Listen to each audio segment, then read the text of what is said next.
It's music her husband loved most, soothing, comforting. Charlie Swinney battled cancer for 16 years. He had over 200 tumors in his body. He was just filled at that point. 200. Over. And our investigation found others across the country, all Navy veterans who either died or are fighting cancer, and all shared one thing. He started thinking, this isn't right. This isn't right at all. Why are there so many of in our close group getting sick like this? They all served at McMurdo Station, a U.S. Navy base in Antarctica in the 60s and 70s. And it was powered by this, a portable nuclear plant. Jim Landy's cancer spread from his stomach to his esophagus and his liver to his brain. I believe it was a greater risk than what we all assumed. Our investigation took us from California to North Carolina and Wisconsin all the way to the Gulf of Mexico. We found Jim Landy here in Pensacola, Florida, and he too is dying of cancer. At one time, I heard the siren. Something happened up there, but we weren't made aware of it. In fact, we found 438 malfunctions from 1964 through 1972. The Navy's final operating report also found leaking water surrounding the reactor and hairline cracks in the reactor liner as early as 1964. It was finally shut down in 1972 and later dismantled when possible stress corrosion cracking in the piping system was discovered. I was amazed at how many times they had malfunctions.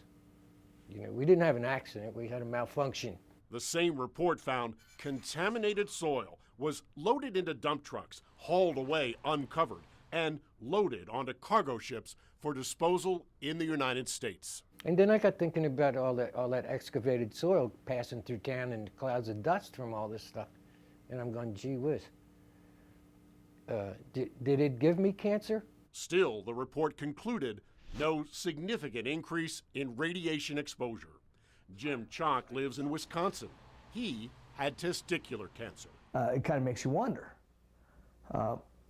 When the doctor saw me, he kind of scratched his head and said, "You're kind of old to be having testicular cancer." And later survived lung cancer. One person would pop up and then, "Oh, did you hear about Wally? He died from lung cancer or throat cancer.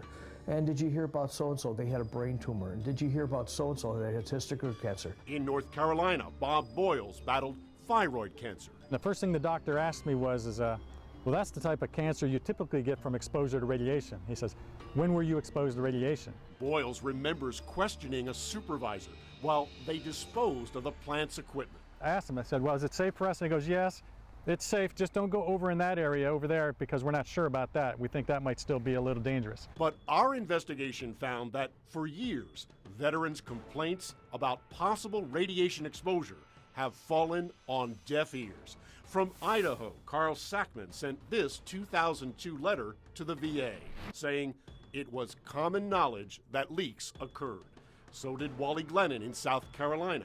His widow saved his letter to the VA, pleading for help. The only common factor was a nuclear power plant at McMurdo Station, Antarctica.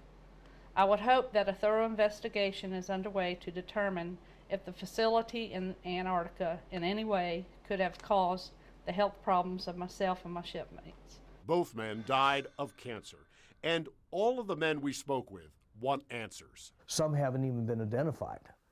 What about the other people that were down there? How big does this ripple go? And back home in Ohio, Charlie Swinney died bankrupt.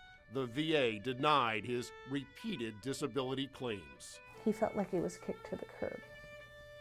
He felt like he didn't count. He felt betrayed, actually.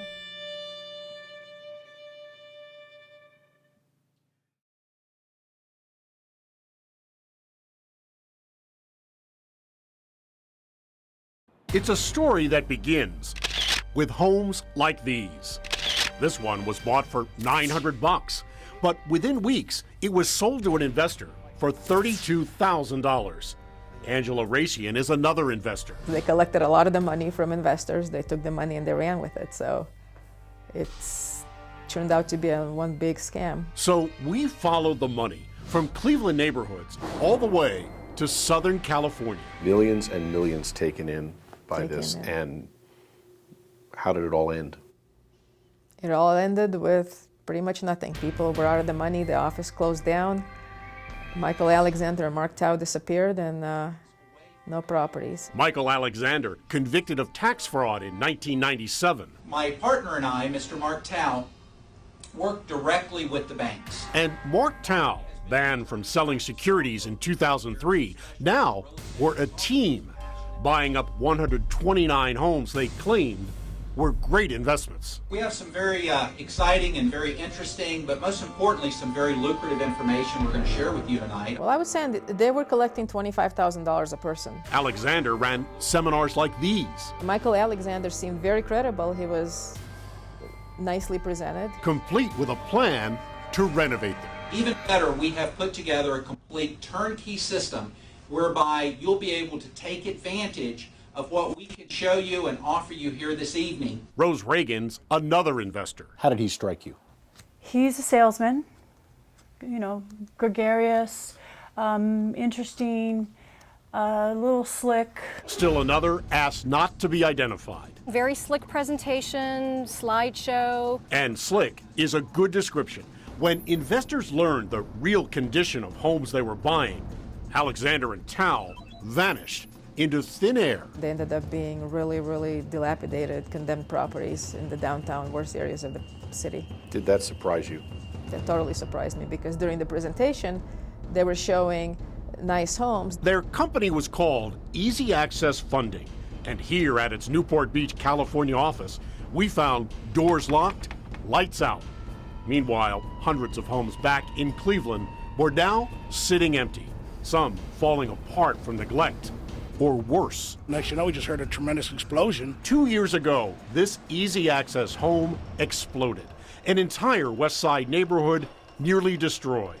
The home sat vacant and vandalized for 2 full years. I'm a minister, and all I could say was, God help us. And records show easy access continues to pile up at least $335,000 in potential housing code fines. More than $500,000 in unpaid taxes, and another $32 million in contempt sanctions for failure to appear in housing court. Defendant is found in contempt of court. Turns out, Alexander has disappeared before. Our investigation found he's really Michael Pedwell. We found his original birth certificate, and that led us here to the coast of North Carolina. And a stunning discovery. Found was a capsized boat with no one aboard. 25 years ago, Pedwell faked his own death for profit. The Coast Guard recovered his boat, but Pedwell had vanished. We're supposed to return in about an hour, hour and a half, and failed to return. It was all a scam. Pedwell later pled guilty to insurance fraud. Years later, he resurfaced as Michael Alexander. And it's here in California where Alexander and Tao began cashing in on Cleveland. We're supposedly going to be worth, 3 times the amount that you were buying them for. Palm trees and sun-drenched beaches are a long way from Cuyahoga County's foreclosure crisis. But what we found here in Southern California is something no one has been able to find until now. Please leave. I'd like to talk to you about your easy access funding, please. Please leave. Please, we'd like to talk to you. Take your hands off the camera, please. We'd like to talk to you, sir, about easy access funding. I'll talk to you. Every month, 70,000 people pass through the Justice Center. It's always stressful. Litigation, whether it's civil or criminal, is always stressful. Judge Nancy Margaret Russo has seen it all. In this building, where you have a problem with people coming in all the time, and they're in all different stages of health, from excellent to horrible. People with disabilities are here. People with serious medical problems are here. And records we obtained prove it. Cleveland EMS has been called 118 times in just the first 6 months of this year. 26 of those for chest pain. And last year, 28 heart attacks. That's one every other week. I'm in the Justice Center, and we have a guy, he just asked us to call ambulance. In July, this courtroom camera captured a Cleveland man in the back row on the left collapse. Then all of a sudden we hear this loud, like, thud. But as bailiff Stephen Gaines and a deputy frantically continued CPR, Officer Mullins continued with compressions. I kept hold of pulse until the AED machine arrived from the 10th floor. this vital tool, an automated external defibrillator, was hanging on a wall 2 full floors below. From the moment I made the radio call to base to get that AED machine up, I say 5 to 7 minutes had passed. But having them tucked away in secure areas, in your view? Not good. Not good. The American Heart Association recommends AEDs be much closer. What are your guidelines? Yeah. We say 2 minutes.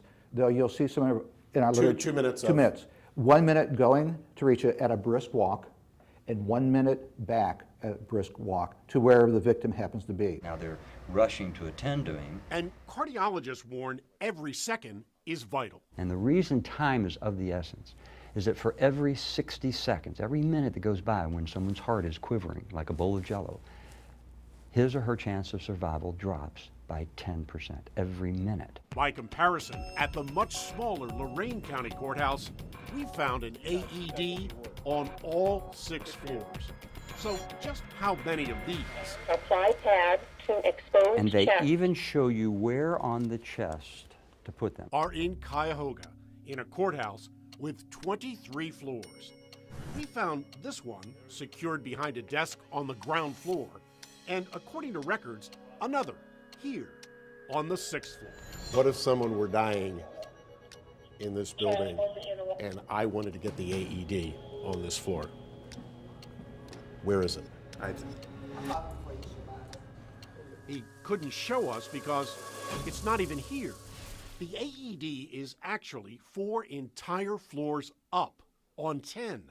Turns out, in a 23-story building that provides hand sanitizer and fire extinguishers on every floor, we found just 2 life-saving AEDs in the entire Justice Center. We have 2 sheriff's deputies that are trained as EMTs who are great, but when you consider the size of the building, that's a yeoman's job to ask 2 people to do. We had to shock him 3 times. We had lost him 3 times. 3 times? 3 times we had to hit the defibrillator to shock him. He was almost gone. Yeah, he was technically, from our understanding, he was gone. The longer one is in ventricular fibrillation, which is where the heart's just quivering, the more difficult it is to shock someone out of it. I don't think anybody knows of what percentage of municipal buildings nationwide have AEDs. Elliot Fish operates a Florida company, creating a national registry for AEDs. If you're in a building and something happens, if it's behind closed doors and you don't know that the AED is there, it possibly is not accessible. It never will get used. It can cost lives and cost taxpayers. This lawsuit was filed against county officials in New Jersey. An attorney there died of a heart attack inside a courthouse with no AED on the same floor. Now, what happened here at home is sending a message. Getting AEDs closer, get them on every floor. Yes. When you think about this, what do you reflect on? The distance of the AED machine. Get out of the room! A gunshot inside a hospital emergency room. We need Garfield police up to Marymount Hospital right now. It's after midnight, and a patient suddenly turns violent. One of our patients just grabbed a taser, tried to get the officer, tried to grab his gun, and the officer just shot. We need police. Grabbing an officer's taser, the patient is shot and wounded. Did the patient get hit with the gunshot? Yes, and he's still moving. And it's not the first time Ohio hospitals have come under fire. Training videos show the danger. Gunshots have killed 4 people since 2010, a 5th wounded, many more victims of assault. Walked into his room, turned around, came out and slugged me in the face. Sue Dailies is a nurse, describing how she was assaulted. He had kicked me in my back and my head with his steel-toed boots. Boots worn by a patient, here on the psychiatric wing at St. Vincent Charity Hospital. It was very painful. I was off work for 7 weeks. Daly says while the hospital is now a leader in safety, I don't think in the macro it has changed enough. just how much violence happens inside hospitals. This nationwide survey tells the story. So the number one thing we found, violent crime. Stephen Niblink is president of a leading foundation for hospital security. We found that of the hospitals reporting in the survey, there was a 25% increase between 2012 and 2013.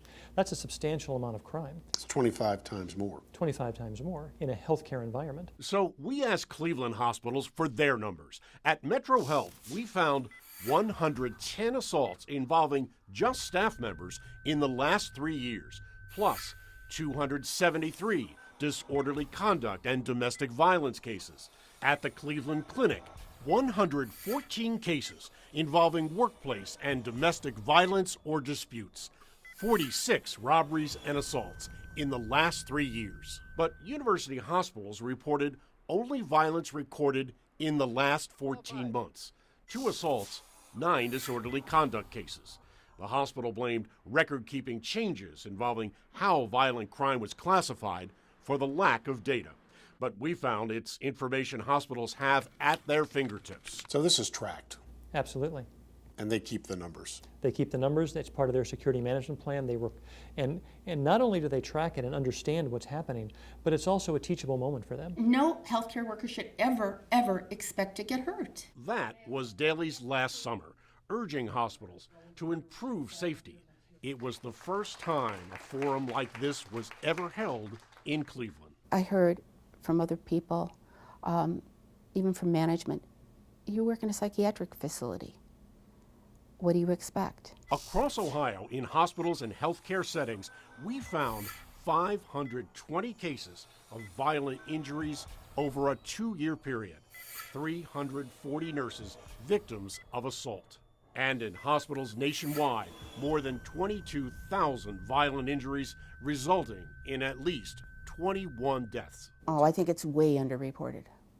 Way underreported. An Ohio Nurses Union says there's a reason. Insubordination, or the facility saying that they're being insubordinate because they're not taking care of the patient at that time if a violent act happens against them. The fear of being disciplined. Correct. And while violence is increasing, protecting hospital staff through videos and active shooter training is rare. A generous number would be less than a third across the country. Ty Motor is a hospital security consultant.